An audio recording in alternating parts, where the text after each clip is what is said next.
Officer, distinguished colleagues, I rise today on a matter of privilege as a member of the Sangguniang Bayan of Santa Cruz, Davao del Sur, and after consideration and consultation with various sectors, to express this representation's strong support for the pending legislative measures in Congress seeking to declare Pasig Island in Barangay Bato as an aqua ecotourism destination of national significance.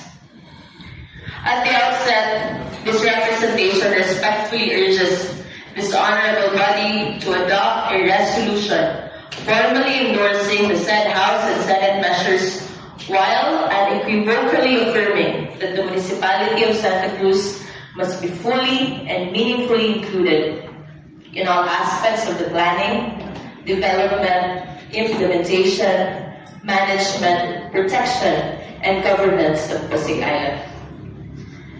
Pasig Island is not merely an ecotourism attraction.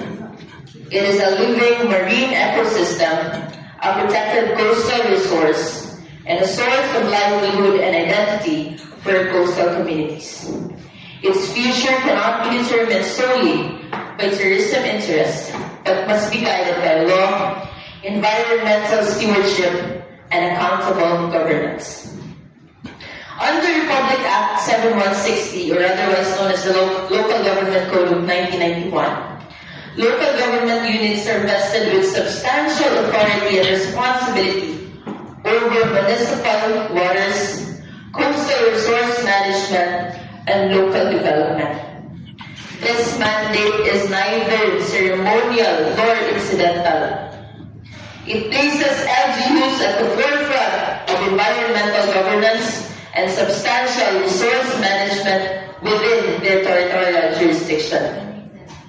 At the same time, Republic Act 9593, or the Tourism Act of 2009, recognizes local government units as indispensable partners in tourism development planning and implementation. Section 37 thereof expressly mandates the integration of local tourism development plans with national programs and policies. The law is therefore clear. Local governments are not mere spectators in tourism development. They are co-equal planners, regulators, and managers. This representation acknowledges the role undertaken by the provincial government of Davao del Sur in the development of Pasig Island. The province has invested resources and infrastructure in advancing the area as an ecotourism destination. These efforts deserve recognition.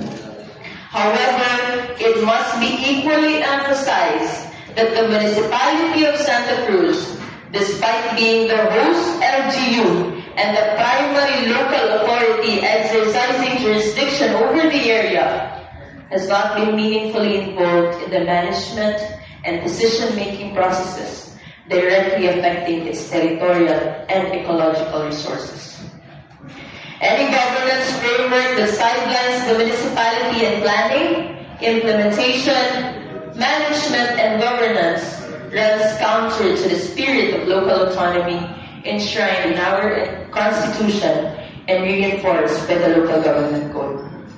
Accordingly, this representation strongly submits that any legislative declaration of Pasig Island as an aqua ecotourism site must institutionalize a clear, inclusive, and enforceable management mechanism that ensures the active participation, management of the municipality of Santa Cruz in planning, development, protection, regulation, and sustainable governance of Pasig Island.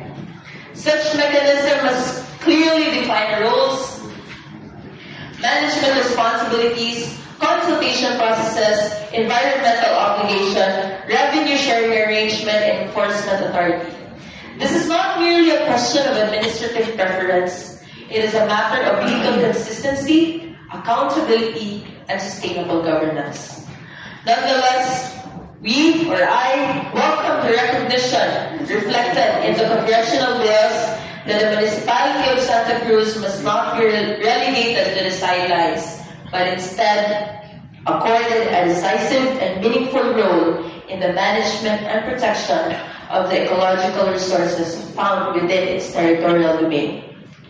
We must also recognize that Pasig Island forms part of the Bato Tagaytay Reef Fish Sanctuary, a locally established marine protected area and ecologically sensitive zone. As such, development must always remain subordinate to environmental protection and sustainable principles. Tourism development without ecological safeguards risks destroying the very resource we seek to promote. For this reason, this representation strongly calls for the immediate conduct of a comprehensive carrying capacity study in coordination with DENR, marine sciences, and relevant academic institutions to determine sustainable visitor thresholds and appropriate development parameters for the area. Science must guide policy. Likewise, development must directly benefit the host communities who have long served as stewards of these coastal resources. Santa Cruz has consistently demonstrated that community-based coastal resource management is not merely theoretical policy, but effective governance practice. Therefore, any development framework for Pasig Island must guarantee 1. Equitable benefit sharing mechanism. 2. Local employment opportunities. 3. Community participation in management and enforcement. And 4. Protection of fisherfolk and coastal livelihoods. To disregard these principles is to risk transforming a protected ecosystem into an unsustainable tourism detached from the very communities that preserve it. In this light, this representation underscores a simple but fundamental principle. Development must be participatory, science-based, environmentally responsible, and firmly anchored on local autonomy. Anything less is neither sustainable nor consistent with the intent of our laws. In closing, this representation expresses full support for the passage of the proposed legislative measures concerning Pasig Island, provided that such measures unequivocally ensure institutionalized participation of the municipality of Santa Cruz in governance and management, recognition of collaborative intergovernmental responsibilities, strict compliance with environmental laws, marine sanctuary regulations, and ecological safeguards, mandatory carrying capacity and environmental impact assessments, and equitable, community-centered, and sustainable benefit sharing mechanism. We are not opposing development.